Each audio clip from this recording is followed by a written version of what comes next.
the secondary, that you're kind of the veteran of this year. How proud of you were kind of those guys in those starting roles to step up in Austin Stadium for some first career starts? Yeah, it's a pretty hard thing to go in there, you know, as a young guy, especially your first start. Not only the secondary, but I mean some linebackers stepping up. True freshman Xavier playing a lot of snaps. So really proud of those guys for, I mean, stepping in there, sticking their nose in some plays, and we got a lot to learn from that tape. So. Yeah, how do you guys kind of brush that off and turn around because you got, you know, a top 3 opponent this Saturday? Yeah, so the way we kind of think of it is we got 24 hours to, if we win, we can celebrate that for 24 hours. If we lose, we got to get that out of our minds and out of our systems. And I mean, going over that tape today, learn what we can from it, go out, practice, and correct those things, and then, you know, it's next game. I'm not sure how much you've been able to dive into SDSU yet, but their quarterback Chase Mason, a guy who waited in the wings and is excited to take over there in Brookings. Just what stands out most about him? I honestly don't know anything about him. We haven't watched any tape. We just went over the Oregon film. So obviously, playing for that program, you know they're gonna have good players all over. So yeah. It's pretty rare to be going up against these caliber of opponents the first 2 weeks of the season. I guess, how do you guys view this opportunity going against, you know, Oregon and South Dakota State back to back to open this? Yeah, I think it's awesome. I mean, no better way than to gauge on what kind of team we have, how we're going to respond to adversity, than putting ourselves in some pretty adverse situations. I would rather have it this way than, you know, going and playing a couple D2 teams, something like that. So.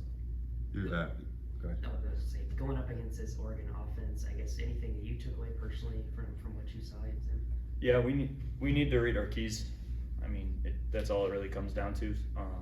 Don't make the moment any bigger than it is, and if you make a good play, next play. If you make a bad play, it's still another play that you got to make. So slow the game down a little bit, read our keys, and be a little bit more intentional during the week with practice and film. Your brother mentioned that it's the fastest team he's ever played. How did you just feel about their speed, athleticism, all that? Yeah, fast, athletic. You know, you got that tight end that weighs what seemed like 260 pounds and was running faster than almost anyone out there. So, really athletic team. Like I said, you got to read your keys and be really good against them. The drive right after they blocked the punt, Jace had that tackle and Takari had the coverage. How did you guys kind of feel out coming off of that and just being able to hold them to a field goal at that point? Yeah, I think something like that happens, and as a defense, you can run out there with two types of mentalities. You can kind of say, "Poor me," like we're backed up and got put in this horrible spot, or you can kind of bow your neck and do what you can to get off the field, force them to just kick a field goal. So we went out there, and you know, it's just one play at a time, execute, do your job, and ultimately made them kick a field goal. Caden really flashed. He's someone we heard about all fall camp, even spring ball, to be playing alongside him that first game for him, first starting game for him. How was that? Yeah, it was good. He's a really athletic player and cares a lot about this team and everyone he plays with. So I think having him as a guy that I'm out there with, I can really trust him, and key's going to be just to play fast the rest of the year with him. To watch Taco have a game like that, over 100 yards against a secondary like Oregon's, how proud of you for him? Yeah, it was cool. I mean, I always have confidence in him. I don't think he's really ever outmatched, and I know he always rises to the occasion, so happy for him.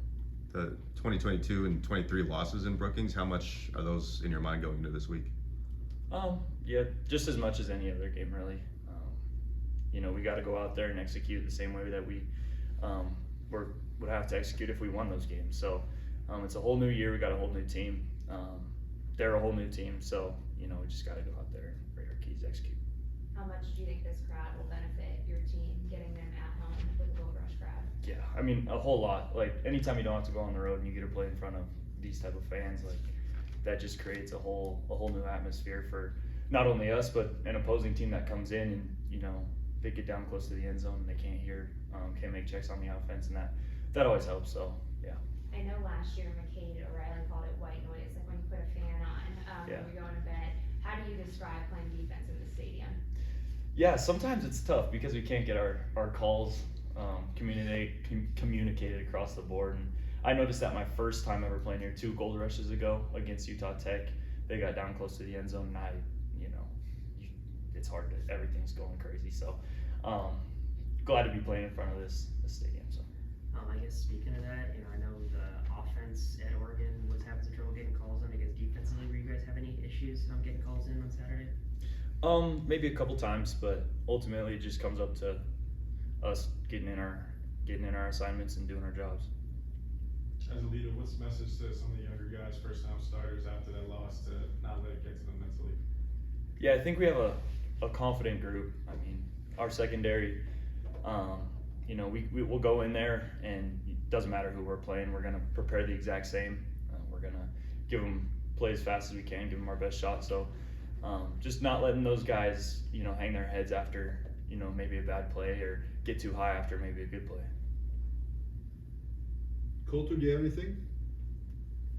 Yeah, hey kid, can you hear me okay? Yep.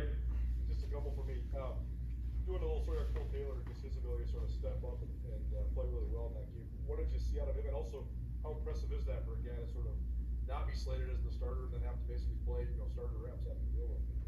Yeah, I mean, he stepped up big time. He goes in there and he's never afraid of any situation. So he'll just go in there and stick his nose in whatever happens out there. So I was really proud of him, and he prepares the same way as if he were the starter. So there's no surprise when he stepped in there and made a difference. Sort of interesting between South Dakota State and Montana State how so many people are talking about what everybody lost instead of what everybody still has. So it seems like both these teams are hungry to prove some stuff. So I mean, how do you think that affects this matchup, and how excited are you to play number 2 team in the country on your home field?